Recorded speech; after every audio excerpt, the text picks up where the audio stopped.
Hello, నమస్తే అండి. నేను మీ లక్ష్మీ చౌదరిని. వెల్కమ్ టు మిస్టరీ మధురములు తెలుగు ఆడియో స్టోరీస్. అక్షరార విందం పార్ట్ 48తో మీ ముందుకు వచ్చేసాను. కథలోకి వెళ్లే ముందు ఎప్పట్లాగే రిక్వెస్ట్, వీడియోకి లైక్స్ హైప్స్ ఇచ్చి కథని ప్రోత్సహించండి యార్. ఇక ఆలస్యం చేయకుండా కథలోకి వెళ్ళిపోదామా. అరవింద్ వెనకే అడుగులు వేస్తున్న అక్షర్ని, ఏంటి నా వెనకే అడుగులో అడుగు వేయాలని డిసైడ్ అయ్యావా అని నవ్వుతూ అడుగుతాడు. వెంటనే అరవింద్ పక్కకొచ్చి, నేనేమీ వెనకబడిపోవాలి, నీ వెనకే ఉండాలి అని అనుకోవడం లేదు. అవసరమైతే నీకంటే ముందే వెళ్ళిపోతాను అని సీరియస్గా అంటుంది. కూల్ కూల్, అంత ఆవేశం పనికిరాదు ఆరోగ్యానికి. నేను కూడా నిన్ను నా వెనక ఉండాలని కోరుకోవడం లేదు. నాతో సమానంగా నా పక్కన ఉండాలని కోరుకుంటున్నాను. నువ్వే నాకంటే వెనకబడాలని చదువు మానేశావు. ఇప్పుడు ఆ చదువు గురించి టాపిక్ అవసరమా? నగలు లేని అమ్మాయిని పక్కన నుంచో పెట్టుకుంటే నామోషి లేదు, కానీ చదువు లేని అమ్మాయిని పక్కన నుంచో పెట్టుకుంటే మాత్రం నామోషి కదా.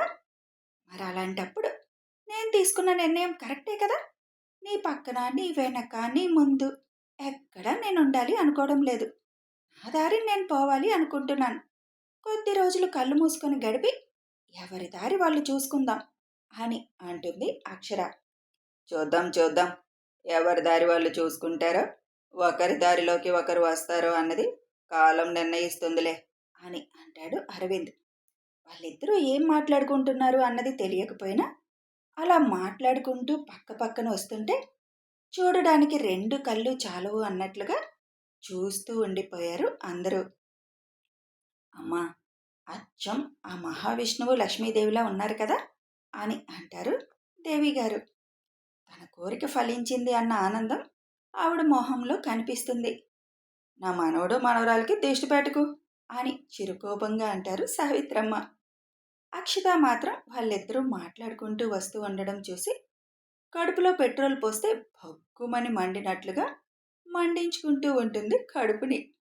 దాంట్లో ఇంకాస్త పెట్రోల్ పోస్తున్నట్లుగా మాట్లాడుతూ నడుస్తున్న అక్షరా చీర కాళ్ళకి అడ్డం పడి ముందుకి తూలుతుంటే అరవింద్ తన నడుం చుట్టూ చేయి వేసి పడకుండా పట్టుకుంటాడు. అది చూసి ఆ మంట ఇంకొంచెం పెరిగింది అక్షితకి. రేడర్స్ ఎవరో ఒకరు అగ్గిపుల్లు వేస్తారు అక్షిత, చూసుకో. నువ్వేంటి కావాలని పడుతున్నావా, నేను పట్టుకుంటానా లేదా అని టెస్ట్ పెడుతున్నావా అని సరిగ్గా నిలబెడుతూ అడుగుతాడు అరవింద్. అంత సీన్ లేదులే నీకు, మాట్లాడుతూ చూసుకోకుండా అడిగేశాను, అంతేకాని నీ మీద పడిపోవాలన్న ఇంట్రెస్ట్తో కాదులే. ఏదేమైనా నీకు మూతి పళ్ళు రాలిపోకుండా నేను సేవ్ చేశాను, అది గుర్తుపెట్టుకో అని లాస్ట్ స్టెప్ దిగుతూ అంటాడు. గుర్తుపెట్టుకొని ఏం చేయాలి? రోజు పూజ చేయాలా నీకు? అలాంటివి నా నుంచి ఎక్స్పెక్ట్ చేయకు అని మొహం తిప్పుకొని వాళ్ళమ్మ దగ్గరికి వెళ్తుంది అక్షర. పద, నగలు వేసుకుందో గాని, ఇప్పటికే లేట్ అయింది అని అంటారు భాగ్య. అక్షర్ని తీసుకొని రూమ్లోకి వెళ్ళగానే శేఖర్ ఫ్యామిలీ ఎంటర్ అవుతారు ఆ ఇంట్లోకి. కుర్తా పైజమాలో ఉన్న అరవింద్ని చూసి, ఎంత అందంగా ఉంటావో అరవింద్, ముద్దొస్తున్నావు తెలుసా, అందుకే నువ్వు నాకు కావాలి అనుకున్నా, కానీ ఏంటో వెళ్ళి వెళ్ళి ఆ అక్షరని చేసుకున్నావు. ఆ దేవుడు కూడా ఇష్టపడే మమ్మల్ని కాదని నువ్వంటే ఇష్టపడని ఆ అక్షరతో ఎందుకు పెళ్లి చేశాడో అర్థం కావడం లేదు. నేను మాత్రం చాలా హర్ట్ అవుతున్నాను ఈ విషయంలో అని అనుకుంటుంది పూజ. రూమ్లోకి తీసుకువెళ్ళి నగలు వేసి చీర మరీ అంత కిందకి కట్టుకున్నప్పుడు మెట్లు దిగేటప్పుడు పట్టుకొని దిగాలి కదా, లేదంటే కాళ్ళకు అడ్డం పడుతుంది కదా, అరవింద్ పట్టుకోకపోతే ముందుకు పడేదానివి అని అంటారు భాగ్య. పట్టుకొనే దిగుదాం అనుకున్నా, మాటల్లో పడి మర్చిపోయా, పడలేదు కదా, ఇప్పుడు ఇంకా టాపిక్ వదిలే. సరే పద ఇంకా అని అక్షర్ని తీసుకొని బయటికి వస్తారు భాగ్య. అక్షరాన్ని చూసిన పూజ, ఏ మాటకి ఆ మాటే చెప్పుకోవాలి, చాలా అందంగా ఉంటుంది ఈ అమ్మాయి. ఇంత అందమైన అమ్మాయి భార్యగా దొరికాక ఇష్టం లేకపోయినా ఇష్టపడడం మొదలు పెడతారు, కానీ వదులుకుంటారా ఏంటి నా పిచ్చి కానీ అని అనుకుంటూ అరవింద్ని అక్షర్ని చూస్తూ ఉండిపోతుంది పూజ. వచ్చి కూర్చోండి అమ్మా పీటల మీద అని పంతులు గారు పిలవగానే అరవింద్ అక్షర, దేవి ధర్మగారి దంపతులు కూర్చుంటారు. వ్రతం ప్రారంభిస్తారు పంతులు గారు. దర్శి, అప్పటికే వచ్చిన లోకేష్ భార్య కావ్య వచ్చిన వారిని రిసీవ్ చేసుకొని కూర్చోబెడతారు. ధర్మగారి ఫ్రెండ్స్ ఫ్యామిలీని, కొలీగ్స్ ఫ్యామిలీని కూడా వ్రతానికి ఇన్వైట్ చేయడంతో వాళ్ళు కూడా ఒక్కొక్కరు వస్తూ ఉంటారు. అందరూ ఇండియా వాళ్ళే కావడంతో ఇలాంటి పూజలు అరుదుగా జరుగుతూ ఉంటాయి అక్కడ కాబట్టి వాటిల్లో భాగస్వామ్యం పంచుకోవాలనుకోవడంతో ఎవ్వరూ వ్రతాన్ని మిస్ కారు. ధర్మగారు చెప్పిన కొలీగ్ ఫ్యామిలీ వాళ్ళ అబ్బాయితో ఎంటర్ అవుతారు ఇంట్లోకి. గుమ్మం దగ్గరే హాఫ్ శారీలో నిలబడి వచ్చిన వాళ్ళని నవ్వుతూ రిసీవ్ చేసుకుంటున్న దర్శిని చూడగానే ఆ అబ్బాయి కళ్ళు దర్శి మీద నిలిచిపోతాయి. వ్రతానికి రావడానికి స్టార్ట్ అయినప్పుడే కారులో దర్శి గురించి ఆ అబ్బాయికి చెప్తారు వాళ్ళ ఫ్యామిలీ. వాళ్ళ దగ్గరున్న ఫోటో కూడా చూపిస్తారు. ఫోటో చూసినప్పుడే ఇంట్రెస్టింగ్ అనుకున్న అబ్బాయి గుమ్మంలోకి రాగానే ఎదురుగా దర్శనమిచ్చిన దర్శిని రెప్ప వేయకుండా చూస్తూ నిలబడిపోతాడు. ఇదేమీ గమనించని దర్శి వచ్చిన వాళ్ళని రిసీవ్ చేసుకునే పనిలోనే ఉంటుంది.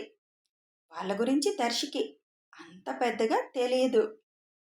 పైగా ధర్మగారు చెప్పిన ఫ్యామిలీ ఇదే అని కూడా తనకి తెలియదు. అందరిలాగే అనుకొని తన పని తాను చేసుకుపోతుంది. తనని ఒకరు చూస్తున్నారు గుచ్చి గుచ్చి అని తెలియలేదు తనకి. ఆ అబ్బాయి అమ్మ కొడుకుని చూసి చిన్నగా నవ్వుకొని, మరీ అంతలా చూడకు, దిష్టి తగులుతుందేమో ఆ అమ్మాయికి అని అంటారు నవ్వుతూ. మా అని చిన్నగా నవ్వుతూ చూపులు తిప్పుకొని అక్కడి నుంచి ముందుకు వెళ్ళిపోతాడు ఆ అబ్బాయి. ఎక్కడ కూర్చున్నా కళ్ళు మాత్రం దర్శి మీదకి వెళ్ళిపోతున్నాయి ఆ అబ్బాయికి. హాఫ్ శారీలో అటు ఇటు కుందేలు పిల్లలా తిరుగుతున్న దర్శి ఆ ఫ్యామిలీకి కూడా బాగా నచ్చేస్తుంది.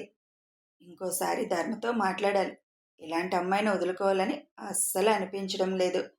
ఇక్కడే పెరిగింది, అయినా చూడు ఎంత సాంప్రదాయంగా ఎంత పద్ధతిగా ఉందో అని ఆ అబ్బాయి తండ్రి భార్యతో అంటారు.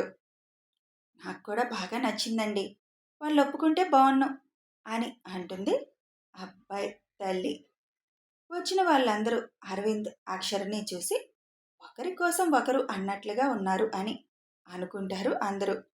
3 గంటల పాటు నిర్విఘ్నంగా సాగిన వ్రతం చివరి దశకు వస్తుంది. శేషు గారి దంపతులు ముందు ధర్మాదేవి గారికి సావిత్రమ్మ నాయుడు గారి చేతుల మీదుగా కొత్త వస్త్రాలు పెట్టించి తర్వాత వాళ్ళిద్దరూ అరవింద్ అక్షరకి పెడతారు. హారతి ఇవ్వబోతుండగా, ఒక్క నిమిషం పంతులు గారు అని అంటారు దేవి. ఏంటమ్మా అని పంతులు గారు అనగానే, వ్రతం అయింది కదా, ఈ నల్లపూసలు అబ్బాయితో అమ్మాయి మెడలో వేయిద్దాం అని అంటారు దేవి. అలాగే అమ్మా, అబ్బాయి చేతికి ఇవ్వండి అది అని అనగానే అరవింద్ చేతికి ఇస్తారు దేవి గారు. అరవింద్ అది తీసుకొని అక్షర మెడలో వేస్తాడు. అరవింద్ దానిని అక్షర మెడలో వేస్తుండగప్పుడు చిన్న ఫ్లాష్ బ్యాక్లోకి వెళ్తారు దేవి గారు. అరవింద్ అమెరికా బయలుదేరుతున్నప్పుడు దేవి గారు వచ్చి, అక్షర మెడలో నల్లపూసలు వేయలేదు కదా అరవింద్, నువ్వు హైదరాబాదులో ఫ్లైట్కి టైం ఉంది కాబట్టి షాపుకి వెళ్ళి బ్లాక్ బీడ్స్ తీసుకో, నీ చేతులతో నువ్వు నీకు నచ్చింది తీసుకో. నేను కొందామని అనుకున్నాను, కానీ నీకు నచ్చింది నువ్వు తీసుకుంటే బాగుంటుంది అని చెబుతారు అరవింద్కి. అది కూడా అరవింద్ చేతితోనే కొనిపించాలన్న ఉద్దేశంతో కావాలనే చెబుతారు. అవన్నీ నాకేం తెలుస్తాయమ్మా, ఇక్కడ ఉంటారు కదా మీరు, సిటీకి వెళ్ళి తీసుకోవచ్చుగా అని అంటాడు అరవింద్. నీ చేతులతో నువ్వే కొనాలి, అది సాంప్రదాయం అని చెప్పేస్తారు ఆ క్షణానికి. సర్లే తీసుకుంటాను కుదిరితే అని అంటాడు అరవింద్. కుదిరితే కాదు, తప్పకుండా తీసుకోవాలి అని చెప్పి అక్కడి నుంచి వచ్చేస్తారు దేవి. వచ్చిన అవకాశాన్ని వదులుకుంటాడా? తన ప్రియ ముద్దుల మరదల కోసం బ్లాక్ బీడ్స్ తనకిష్టమైనవి కొంటాడు. అదే ఉదయం తెచ్చి దేవి గారి చేతిలో పెడతాడు. కొడుకు ప్రేమ సంగతి తెలియక అరవింద్ అక్షర మెడలో నల్ల పూసలు వేస్తుంటే చూసి, నా కొడుకు బంగారం, చెప్పిన పని చక్కగా చేస్తాడు అని మురుసుకుంటారు. అరవింద్ ఎవ్వరికీ చెప్పాలి అనుకోలేదు. అక్షితకి కూడా చెప్పడానికి కారణం తను ఆ విషయం ఎవ్వరికీ చెప్పదు. చెబితే తనకే నష్టం కాబట్టి. పైగా ఇలాంటి మంచి విషయాలు చెప్పే అలవాటు తనకి లేదు కాబట్టి మిగతా వాళ్ళందరికీ తెలియాల్సినప్పుడే తెలుస్తుందిలే అని చెప్పాలనుకోవడం లేదు అరవింద్.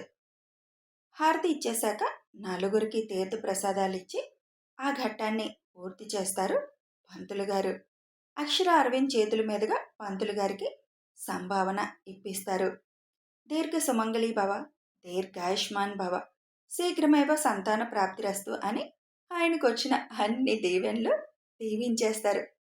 సంభావన గట్టిగా అందిందిగా, మొత్తం దీవెనలు దీవించేస్తున్నారు ఈయన అని అనుకుంటుంది అక్షర. ఆయన వెళ్ళిపోగానే ధర్మ దేవి గారి దంపతులు అక్షరని అందరికీ పరిచయం చేస్తారు. మీ కోడలు చాలా అందంగా ఉందండి అని అందరూ కితాబు ఇచ్చేస్తారు. దేవి గారు పరిచయం చేస్తుంటే అందరికీ నమస్కారం చేస్తూ నవ్వుతూ పలకరిస్తున్న అక్షరని చూసి, నీలో నాకు నచ్చేది ఇదే రాక్షసి. నలుగురి కోసం ఆలోచిస్తావు. నీకు ఇష్టం లేకపోయినా ఇప్పుడు అందరితో నువ్వు ప్రవర్తించే తీరే నీ వ్యక్తిత్వానికి అద్దం పడుతుంది. నీలాంటి దాన్ని వదులుకోవడానికి నేనేమైనా పిచ్చోడినా? చదువు అంటావా? ఇప్పుడు కూర్చోబెట్టి చదివిస్తాను మొత్తం.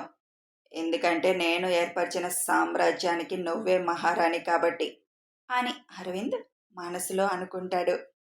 ఇష్టం లేకుండా జరిగిన పెళ్లిని అరవింద్ ఎప్పటికీ యాక్సెప్ట్ చేయడన్న అపోహలో ఉన్న వసుమతి అరవింద్కి ట్రెడిషనల్ అంటే ఇష్టమని తనని ఆకర్షించాలని టిప్ టాప్గా రెడీ అయి అప్పుడే అరవింద్ ఇంట్లో అడుగు పెడుతుంది.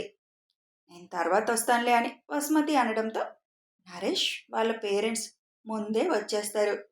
ఇన్స్టాలో అక్షర ఫోటో చూసిన వసుమతి తనకంటే అందంగా రెడీ అవ్వాలని ఒక బ్యూటీషియన్ని ఇంటికి పిలిపించుకొని అలవాటు లేని చీర కట్టించుకొని మెరుగులు పెట్టించుకుంటుంది మొహానికి. టిప్ టాప్గా రెడీ అయి అరవింద్ని ఫ్లాట్ చేయాలనుకొని ఆ ఇంట్లోకి అడుగు పెట్టిన వసుమతి గుమ్మంలో అడుగు పెట్టిన క్షణమే గెస్టులతో నవ్వుతూ మాట్లాడుతూ అరవింద్ పక్కన ఉన్న అక్షరని చూసి తనని తాను ఒకసారి చూసుకుంటుంది. చీరైతే కట్టింది కానీ వ్రతానికి వస్తున్నట్లు కాకుండా ఏదో ఫ్యాషన్ షోకి వస్తున్నట్టు కట్టించింది చీర. తెలిస్తే కదా ఎక్కడికి ఎలా రెడీ అయి వెళ్ళాలి అనేది. కేవలం అరవిందని దృష్టిలో పెట్టుకుని రెడీ అయి వచ్చిన వసుమతి అక్షరని జలసీ చూపులతో కాల్చేసేలా చూస్తుంది. పట్టు చీరలో నగలతో చూడగానే మహాలక్ష్మిలా తలపించే అక్షరని చూసి తనని తాను కింద నుంచి పైకి ఒకసారి చూసుకుంటుంది. ఒళ్ళంతా ఎక్స్పోజ్ చేసేలా ఉన్న తనలో కనిపించని గ్లో అక్షరలో కొట్టొచ్చినట్టు కనిపిస్తుంటే ఇదేంటి ఇంత అందంగా ఉంది అని అనుకుంటూనే అక్కడ అక్షర పక్కనున్న అరవింద్ మొహంలో నవ్వు చూసి గుమ్మంలోనే నిలబడిపోతుంది. ఇష్టం లేని పెళ్ళి అయినా అంత నవ్వుతూ ఉన్నాడు అంటే పేరెంట్స్ కోసం నటిస్తున్నాడా లేక నిజంగానే ఇష్టపడుతున్నాడా? ఇష్టపడకపోతే దానిని దూరం చేయడం పెద్ద కష్టం కాదు, కానీ అరవింద్ ఇష్టపడితే దానిని అరవింద్ నుంచి దూరం చేయడానికి నేను కష్టపడాలి. నాకు తెలిసి పేరెంట్స్ కోసం నటిస్తున్నట్లున్నాడు. అమ్మారులా తయారైన దాన్ని ఎందుకు ఇష్టపడతాడు అని అనుకుంటూనే చూస్తూ ఉండిపోతుంది గుమ్మంలో. అప్పటికే వసుమతిని చూసిన దర్శి వచ్చింది తెయ్యం అనుకుంటూ అక్కడికి వచ్చి, ఏంటి గుమ్మంలోనే నుంచుండిపోయా? అయినా ఫ్యాషన్ షోకి వస్తున్నట్టు వచ్చావేంటి? ఇక్కడ జరిగింది పూజ. ఎక్కడికి ఎలా రావాలో కూడా సెన్స్ లేదా నీకు? పెద్ద పెద్ద వాళ్ళందరూ ఉన్న మధ్యలోకి ఇలా ఎక్స్పోజింగ్ చేసుకుంటూ వచ్చావు. అయినా సెన్స్ లేదని అడుగుతున్నానేంటి? నీలాంటి వాళ్ళకి అది ఉండదని నాకు ఎప్పుడో తెలుసు కదా. సర్లే పక్కకు వెళ్ళు, వచ్చే వాళ్ళని రానివ్వవా ఏంటి? దిష్టి బొమ్మలా నుంచున్న గుమ్మంలో అని చిన్నగా విసుగు చూపిస్తూ అంటుంది దర్శి. తనని తాను సమర్థించుకోవడానికి నేనేమైనా ముసలిదాన్ని అనుకున్నావా? అలాంటి మొతక చీరలు కట్టుకోవడానికి నాకు ఇలాగే ఇష్టం అని అంటూ కొద్దిగా పక్కకి వస్తుంది వసుమతి. ఒక చూపు చూసి వెనక వస్తున్న వాళ్ళకి ఆహ్వానం పలుకుతుంది దర్శి. వసుమతిని చూసిన ఆమె పేరెంట్స్ చిరాగ్గా చూస్తారు తన వైపు. నరేష్కైతే చాలా అసహనంగా అనిపిస్తుంది తన అవతారం చూసి. వసుమతి మాత్రం బొకే పట్టుకొని, hi Aravind, wish you happy married life అని ఓకే అందిస్తుంది. అరవింద్ అది అందుకొని కూడా అందుకోడు. అక్షర వైపు చూస్తాడు. అక్షర అది అందుకొని థ్యాంక్ యూ అని నవ్వుతూ చెబుతుంది. ఏంటి అరవింద్, కనీసం నా వైపు చూడను కూడా చూడడం లేదు, ఇంకా నా మీద కోపమా అని కావాలని అక్షర అనుమానపడాలని మాట్లాడుతుంది. ఆ అమ్మాయి వాలకం, డ్రెస్సింగ్ స్టైల్, మాట్లాడే విధానం చూసి ఏదో అర్థమైనట్లుగా చిన్నగా నవ్వుకుంటుంది అక్షర. హూ ఆర్ యూ అంటాడు అరవింద్ సీరియస్గా చూస్తూ. అరవింద్ అలా అనగానే మొహం మార్చుకొని అదేంటి అరవింద్ అలా అంటావు అని అంటుంది. అక్కడ అరవింద్ కోపాన్ని ప్రదర్శించడు అని. అరవింద్ మొహంలో కోపాన్ని చూసిన నరేష్ అక్కడికి వచ్చి తను మా సిస్టర్ వసుమతి అక్షర అని పరిచయం చేస్తాడు వసుమతిని. ఓ హాయ్ అని అంటుంది అక్షర. పద అని వసుమతిని అక్కడి నుంచి లాక్కొని వెళ్ళిపోతాడు నరేష్. ఏంటి అవతారం, ఇలా రెడీ అయి మా పరువు తీయడానికి వచ్చావా? నరేష్ అసహనంగా అంటాడు. చీర కట్టుకుని ట్రెడిషనల్గా వస్తే పరువు తీశానంటావేంటి అని కోపంగా అంటుంది వసుమతి. అరవింద్కి నచ్చదని తెలిసి కూడా ఎందుకు దగ్గరికి వెళ్ళి ఇరిటేట్ చేస్తావు అని అంతే కోపంగా అడుగుతాడు నరేష్. ఇంకా బాగుంది, విష్ చేయడానికి వెళ్తే కూడా తప్ప, నేనేం చేసినా తప్పే అంటావులే నువ్వు అని అక్కడి నుంచి పక్కకు వెళ్ళిపోతుంది వసుమతి. నరేష్ వసుమతిని తీసుకొని వెళ్ళిపోగానే అక్షర అరవింద్ని చూసి నవ్వుతూ, పాపం బిడ్డ, అంత బాగా విష్ చేస్తే అంత కోపం ఎందుకు, చాలా లైన్ వేస్తున్నట్టుంది నీకు, నీకు కరెక్ట్గా సూట్ అవుతుంది కూడా, నేను వెళ్ళిపోయాక తనని చేసుకోవచ్చు నువ్వు అని అంటుంది. కథ కొనసాగుతుంది. ఈ అక్షర అన్న మాటకి ఇప్పుడు అరవింద్ ఏం చెప్తాడో చూద్దాం. వసుమతి అక్షరకి ఏం చెప్తుంది, అక్షర నమ్ముతుందా తెలియాలి అంటే కథని ఫాలో అయిపోండి. వీడియో నచ్చితే ఒక లైక్ చేయండి, షేర్ చేయండి, కామెంట్ రూపంలో మీ అభిప్రాయాలు తెలియజేయండి. సబ్స్క్రైబ్ చేసుకొని ఛానల్ సపోర్ట్ చేయండి. Thanks for watching and listening.